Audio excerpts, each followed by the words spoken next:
Bonjour à tout le monde, je suis la Ange Prisca Dianzo, défibrillateur des réseaux sociaux. Ange la vérité, Ange la solution. Vous allez bien. Je suis en train de regarder mes notes. Je regarde mes vidéos. J'ai trop de thèmes à traiter. Je ne sais même pas où je vais mettre ma tête. Vous allez bien. Moi, je suis Ange Prisca. Je suis le défibrillateur des réseaux sociaux. Moi, je suis la vérité, je suis la solution. Moi, j'aime la vérité. Moi, je dis la vérité.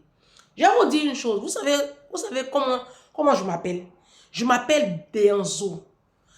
Et ceux qui m'ont déjà fait un mandat, qui m'ont demandé mon nom en intégralité, après Dianzo, là, il y a un nom qui suit. C'est un nom qui veut dire beaucoup, hein? Oui, oui. Mon nom Dianzo, c'est embêté, normalement, ça s'écrit Deazo. Deazo. Embêté, ça veut dire ce sur quoi on s'est entendu. Quand toi et moi, on a parlé là, ce sur quoi on s'est entendu, ça veut dire Deazo. Et mon nom Bété, comme mes parents sont bêtés, les sauvages là, vous savez.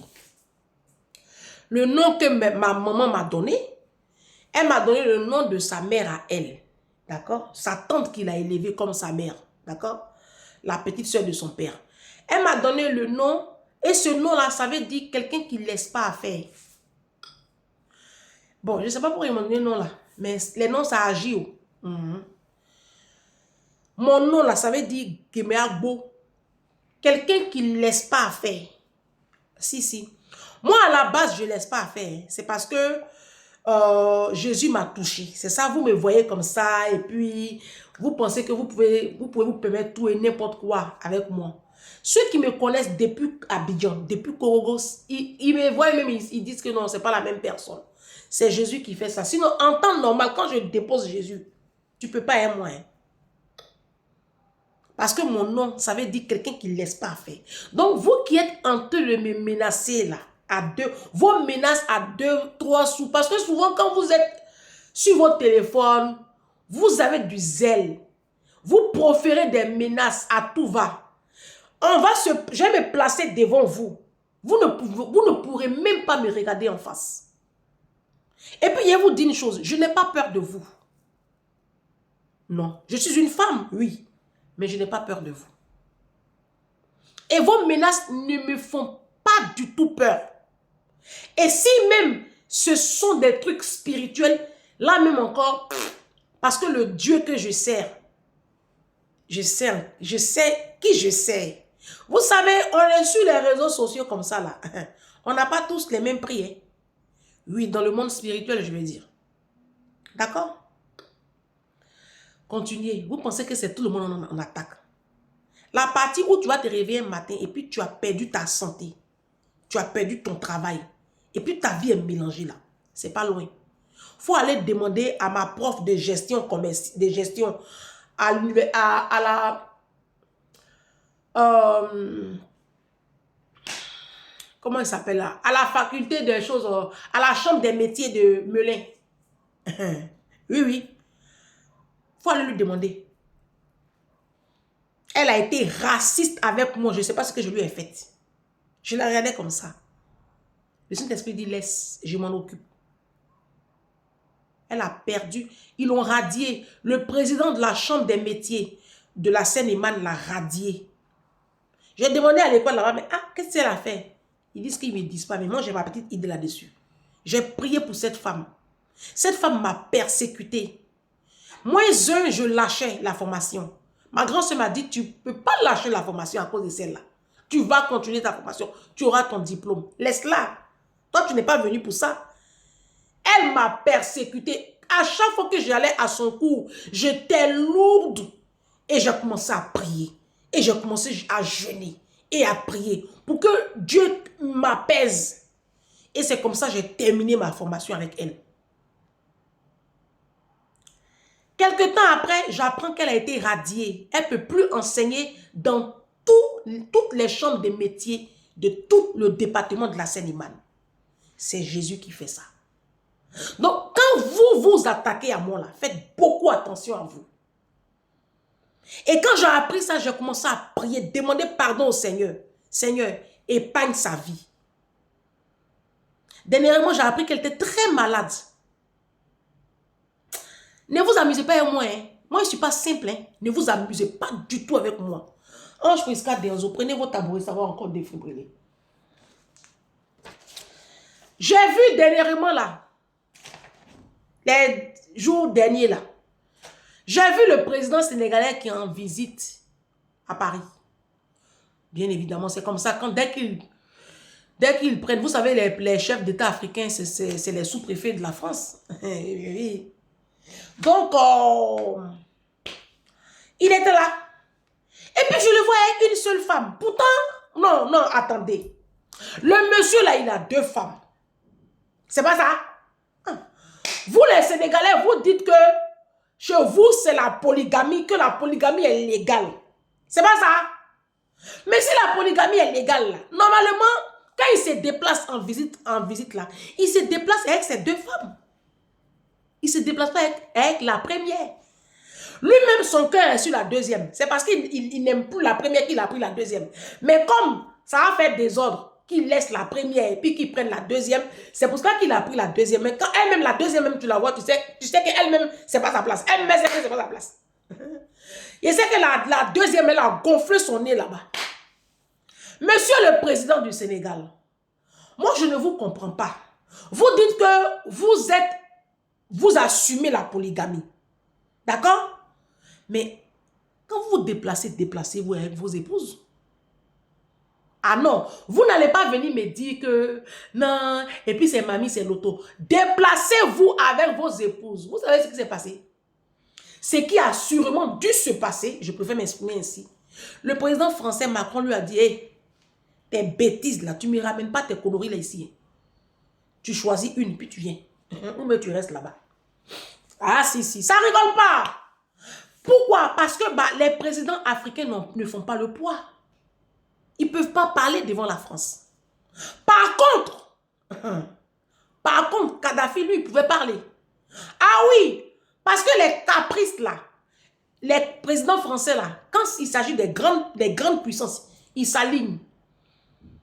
Kadhafi était venu ici en visite officielle sous Sarkozy. Vous savez, Kadhafi, quand il se déplace avec toutes ces Amazones. Les femmes qui le gardaient là. Rappelez-vous. Et puis Kadhafi, lui, il dort sous des tentes. Il a demandé à l'Élysée de lui installer des tentes. Il ne lui dort pas à l'intérieur. Et puis, il s'est déplacé avec toutes ces Amazones. Les femmes qui le gardent là. Et puis, ils ont fait des tentes comme ça à l'Élysée. Et puis, je ne sais pas si c'était à l'Élysée, voici c'était où. Hein. Et puis, maintenant, il a... Oh! C'est là même qu'il recevait les gens, Kadhafi. Pourquoi? Parce qu'il était puissant. Le président sénégalais n'est pas puissant. Donc, il ne peut même pas imposer ces 2 femmes ici à l'Élysée. Ah non, vos bêtises là. Il a dit non. Il a dit vos bêtises de polygamie là, ça s'arrête au Sénégal. Il vous a dit ça dans une vidéo passée. Vos conneries de polygamie là, ça s'arrête entre vos 4 murs du Sénégal là. Et puis vous pouvez peut-être encore faire ça en Côte d'Ivoire, au Mali, au Burkina. Bon, c'est le même groupe là, même vous pouvez faire ça là-bas. Mais quand vous quittez l'Afrique francophone et puis vous arrivez maintenant dans les nations civilisées, vous êtes obligé, quel que soit votre type de président à 2 balles, vous êtes obligé de marcher avec les standards du monde. Quand on parle, vous allez venir dire, non, elle a gros nez, elle a un petit ventre, elle a un petit cuit. Lui qui a créé TikTok là, il n'a pas de jambes. Et puis il a créé TikTok. Je viens sur le sujet. Vous êtes pressés. Gros nez. Gros nez que j'ai là. C'est en train de créer quelque chose sur les réseaux sociaux.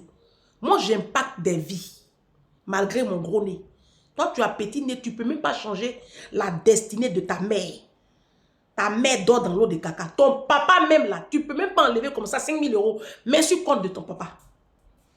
Tellement tu es pauvre. Avec ton petit nez. Tu as petit nez, tu as marié pauvre. Tu as petit nez, joli petit nez comme ça. Et puis c'est pauvre qui couche avec toi. Vous les hommes là, vous avez petit nez, femmes vous mettez dehors. Vos femmes même vous trompent, hein, vos petits nez. Elles vous laissent ici, et puis elles vont habiller. Et puis elles couchent bien avec leurs ex, et puis elles reviennent. Tant qu'à faire. Donc, moi je dis, la polygamie, c'est de l'hypocrisie. Oui, c'est de l'hypocrisie. Vous êtes des fanfarons, vous êtes ridicules avec vos bêtises de polygamie là. Vous assumez. Pourquoi tu n'as pas pris tes 2 femmes pour descendre à Paris? C'est là où on voit que tu es vraiment polygame. Tu ne peux pas faire ta première visite officielle en France et puis tu viens avec une seule femme.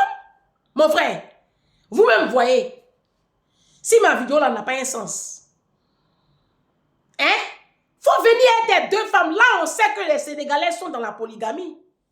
Vous finissez de faire polygamie, vos enfants sont sur l'île de Lampedusa. Vos enfants sont en train de mourir dans l'océan là-bas. Ces enfants-là, ils viennent tous des foyers polygames. Vous êtes pauvres, c'est vous qui avez 2, 3 femmes. Vous faites des enfants, vous ne pouvez rien créer dans leur vie. Ils vont mourir dans les eaux froides du Pacifique, là, de l'océan Atlantique. Là. Et puis, ils sont remplis maintenant là-bas en Italie. Ils traînent maintenant ici dans les rues, dans les métros en train de voler. Ce sont vos petits-enfants. Tout cela, ça dit la polygamie crée de la délinquance. La polygamie crée les enfants de la rue. La polygamie crée des voleurs du métro. La polygamie crée des clandestins sur l'île de Lampedusa. Parce que quand les gens les arrêtent et puis on les donne le micro là, quand ils parlent là, vous n'entendez pas accent sénégalais là. C'est des petits doulas. Si ce n'est pas de la Côte d'Ivoire, c'est Mali, Sénégal, Guinée. Tous issus de foyers polygames. Parce que l'islam, c'est polygamie. Vous êtes pauvres. C'est vous qui savez que vous devez avoir 2 femmes, 3 femmes. Maintenant, tu as fini de chanter polygamie. On dit qu'il faut partir en visite officielle, tu viens avec une seule femme. Nous, on ne veut pas. Va chercher la petite là. Oui, on veut les 2. De toute façon, quand on faisait investiture, tu avais les 2 femmes là. Quand tu viens ici en France là, viens avec tes 2 femmes. Faut t'imposer, tu es un chef d'État. Le président Macron, là, c'est ton homologue, c'est pas ton patron. C'est pas ce que vous nous dites. Vous dites que c'est votre homologue, non? Nous, on dit c'est votre patron. Vous dites non, qu'il ne faut pas que nous, on dit ça. Si nous, on dit ça, on va aller en prison. C'est votre patron. Donc, ça veut dire que c'est ton homologue, non? Au même titre que la Russie. Ok, d'accord. Pourquoi est-ce qu'il va te dire de venir avec une seule femme et puis tu vas venir avec une seule femme? Parce que c'est certainement ce qu'il t'a dit. Ah, on connaît... Hey. Les Français, moi, je connais leur mentalité. Aucun président français ne va accepter qu'un chef d'État africain vienne en visite officielle avec 2 femmes. Aucun. Ah, Marine Le Pen, même quand elle va venir, même là, même, ce sera grave. Marine Le Pen, même dès que tu es polygame, même, elle ne va jamais te recevoir, même si tu viens avec une seule femme. Même si tu viens même les bras ballants, elle ne va pas te recevoir. C'est Macron même qui est un peu gentil. N'importe quoi. Les Blancs sont en train de faire G20, G8. Ils sont en train de faire Union européenne. Quand vous les voyez en train de statuer dans les hémicycles de l'Union européenne, là, regardez les sujets dont ils débattent. Des sujets qui vont élever les nations. Eux, ils débattent des sujets tels que l'éducation de la femme, la formation, la santé. Comment ils vont faire pour mettre en place des structures qui vont accueillir, par exemple, des enfants trisomiques, des enfants en difficulté, des enfants autistes. Il faut des programmes pour voir qu'est-ce qu'ils vont mettre sur pied pour contrer l'hépatite, pour contrer l'avancée de comment on appelle cette maladie-là, de l'insuffisance rénale, comment lutter contre le cancer du col de l'utérus, l'éducation de la petite fille, les infrastructures routières, comment revoir un peu tous les plans des stations, des métros pour fluidifier un peu la circulation. Eux, ils ont des débats de fond pour le bien de la population. Si. Pendant ce temps, les Africains, les animaux de l'humanité, eux, ils sont encore dans les calculs de polygamie. Regardez à quel niveau nous sommes réduits. Vous-même, laissez ma vidéo. Et puis, regardez. Regardez le décalage horaire entre les Blancs et puis nous. Dans nos hémicycles à l'Assemblée nationale, nous sommes en train de parler de polygamie en 2024. Les Blancs sont en train de parler d'éducation, de santé, de culture. Vous voyez un peu le paradoxe? Est-ce que vous voyez un peu? Pourquoi c'est à eux là, Dieu a donné le monde? Et puis pourquoi nous, on sera toujours en bas? Vous voyez un peu, non? Il y a des débats de fond. L'Afrique a tellement de problèmes. Nous avons tellement de défis à relever. On a la drogue qui est en train de détruire notre jeunesse. On a l'alcool qui détruit des chefs de famille, nos papas. On a le problème de l'insécurité. On a le problème de l'éducation. On a le problème de la santé. Tous les indicateurs de développement sont au rouge en Afrique. Tu vas prendre un pays comme le Cameroun, il n'y a même pas de route. On a encore le problème de l'Ebola qui est en train de sévir. On a le paludisme qui est en train de tuer encore en 2024 bon nombre de nos populations en Afrique. On n'a pas encore trouvé problème contre le paludisme là. Depuis moi, je suis bébé. Paludisme en train de tuer l'Africain. Si c'était en France là, ils avaient trouvé remède. Vous comptez toujours sur les blancs pour trouver vos solutions. Nous-mêmes là, on ne peut pas s'asseoir, on va réfléchir, on va trouver nos solutions. Non, on est en train de réfléchir sur polygamie. En 2024, comment on va faire pour avoir 2 femmes, 3 femmes? Les enfants même que tu as là, tu n'as même pas encore trouvé leur solution. Papa est dans le cul des petites filles. Maman est en train de faire teint pour devenir métisse. Mèche humaine. Elle est sur TikTok, voici ses ongles, voici les cils. Ça balaie tout le 10e ciel. Tous les petits démons là sont remplis dans sa vie comme ça. Et les enfants sont livrés pour compte. Voici cette société-là qui veut se faire respecter dans le Conseil des Nations. Mais non, mais c'est pas possible. Vous-même voyez un peu. Vous savez, quand les Blancs sont entre eux là, et puis ils discutent entre eux, quand ils causent là, ils nous voient vraiment comme des animaux. Je vous assure que l'image qu'ils ont de nous, nous sommes des animaux.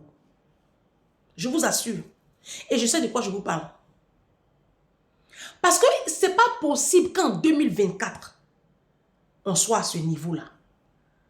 Et que dans nos assemblées nationales, on soit en train de statuer sur la polygamie. Je ne sais pas si vous comprenez en fait. Est-ce qu'il n'y a pas plus urgent? Est-ce qu'il n'y a pas plus urgent? Nos enfants sont en train de devenir youbi. Tous nos petits garçons en Afrique sont youbi.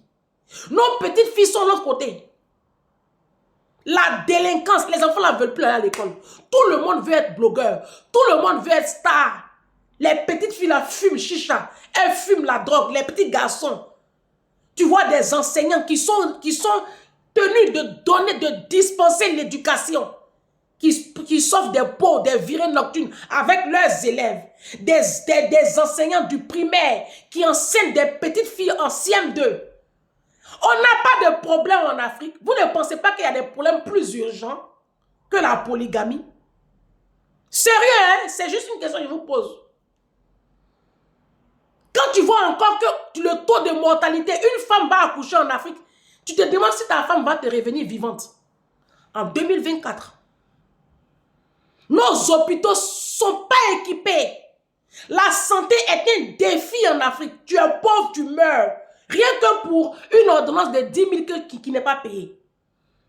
Les hôpitaux ne sont pas équipés. Nos dirigeants, là, quand ils sont malades, eux, ils savent où se trouve l'hôpital américain de Paris. Eux, ils savent ça. On leur alloue, l'Union européenne leur alloue des budgets pour développer nos pays. Ils prennent ça et puis leurs femmes viennent faire shopping sur les Champs-Élysées. On n'a pas de problème. On n'a pas de problème. Hein?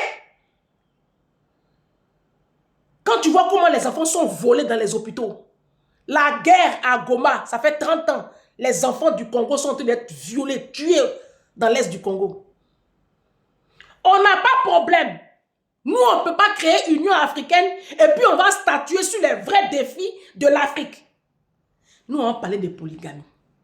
Maintenant, tu fais polygamie, il faut assumer, il faut venir en visite officielle avec tes 2 gabroches là et puis tu vas affirmer ton choix. Faut pas venir à une. Faut affirmer ton choix. Parce que Kadhafi, quand lui s'est déplacé là, il s'est déplacé avec tous ses Amazones. Il imposait ça à la France. Tu es chef, non? Tu es chef. Va jusqu'au bout. Un chef, c'est un chef. Regardez. Regardez. Regardez l'Afrique de 2024. Ça fait pitié. Les Africains ont fait pitié. Et puis on fait honte à l'humanité. Nous sommes la misère de l'humanité. Misère. Misère et malheur. Malheur et pitié.